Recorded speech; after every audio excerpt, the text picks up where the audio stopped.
on voit réapparaître le mythe, la question de la politique française, la cohabitation. Tout à coup, moi j'étais hier à Meaux et Jean-François Copé disait ce serait quand même bien de revenir à la cohabitation. C'est amusant parce que personne n'aime la cohabitation sauf quand il risque de perdre les élections.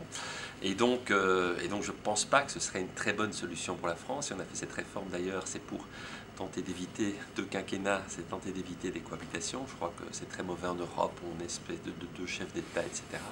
Et donc je ne pense pas que la cohabitation s'installera. Cela dit, pour les législatives, il y a 2-3 situations locales qui m'interpellent.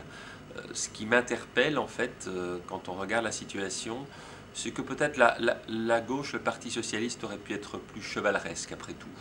Il y a 2 hommes qui n'appartiennent pas au Parti socialiste et qui ont appelé à voter pour François Hollande.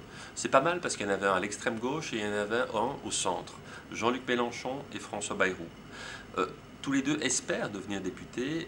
Pour chacun d'entre eux, ce n'est pas évident, parce que Jean-Luc Mélenchon doit passer devant le candidat socialiste et François Bayrou aussi au premier tour. Et ce premier tour risque de l'handicaper, particulièrement François Bayrou. Et je trouve qu'il aurait après tout été chevaleresque pour ces 2 circonscriptions pour le Parti socialiste de dire voilà, dans ces 2 circonscriptions-là, nous, on retire notre candidat par esprit républicain.